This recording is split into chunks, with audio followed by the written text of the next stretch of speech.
Ladies and gentlemen, Mr. Cropper here. So I raided the local library. They were having a book sale, so it was allowed.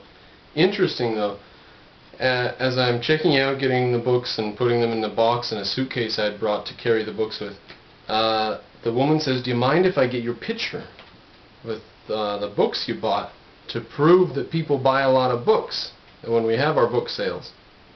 And so I said, okay. So there's going to be a story in a local paper about Brandon Cropper coming to buy a lot of books at the book sale. They got a picture of me with all my books.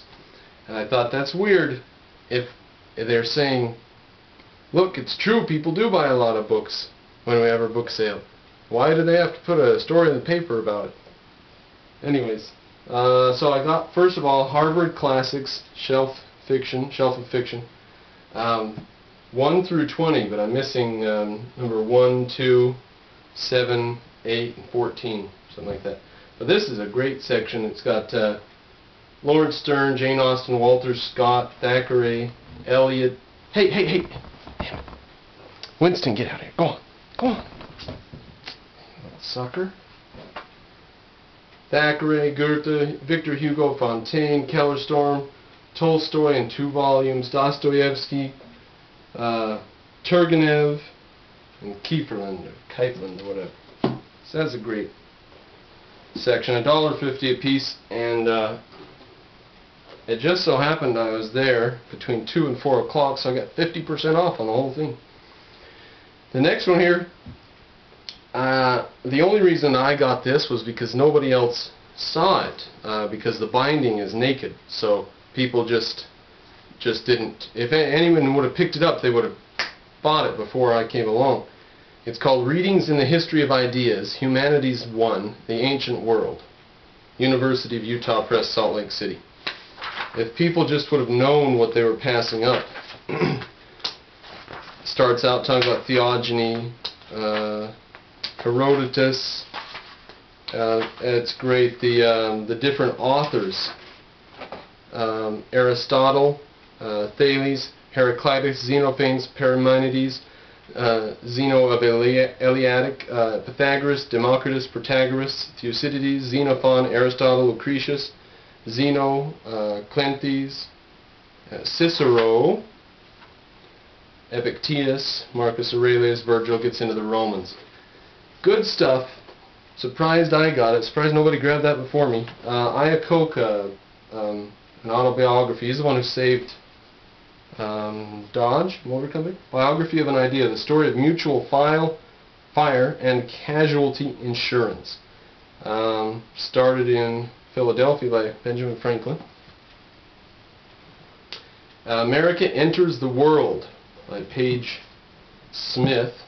Now this is a people's history of the Progressive Era and the First World War. 1985.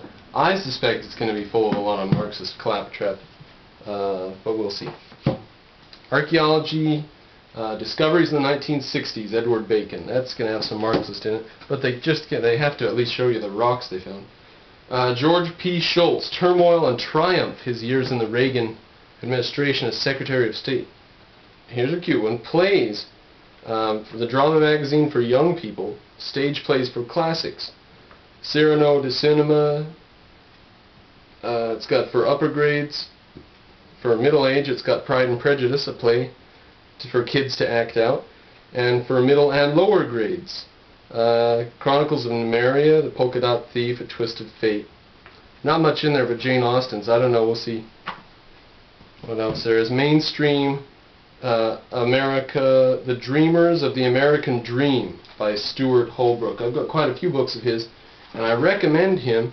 If you think that the 1800s was all about the robber barons keeping women and children working for pennies a day in factories, read Stuart Holbrook and learn something. The entire history of the 1800s has been buried in a mound of silence, and it's really hard to fight silence. Get Holbrook's books and read those.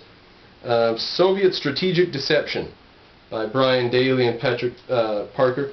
This is about how the Soviets have a whole apparatus for deceiving the West and taking advantage of the West's gullibility and its desire to self-deceit. And I would just say, what good does it do them? You know, they imploded. What good does it do them? Aspects of Islamic civilization, a Muslim world depicted through its literature. 1966, I believe, published by A.J. Arbery. Introduction, the Arabia Deserta, the Speech of Allah, the Sunnah and the Successors, Wisdom from the East, Science from the West, La Dolce Vita, Religious Councils, Mystical Moments, Lyrical Interlude, and so on. The Causes of the War of 1812 by Reginald Horseman. The Importance of Benjamin Franklin. Now this is for youngsters, maybe 9, 10, 12 years old. The Scientist and the Inventor. A biography of Benjamin Franklin for youngsters. Great. This is a scary one. The Holocaust, the Destruction of European Jewry, 1933 to 45. Viewpoints in World History. This looked like trouble. It's for like 9th or 10th graders maybe. 1968. And it starts out, what is our debt to Greek civilization? And the second chapter is, what caused the fall of the Roman Empire? Much better than the books that just start off and say the United Nations is good,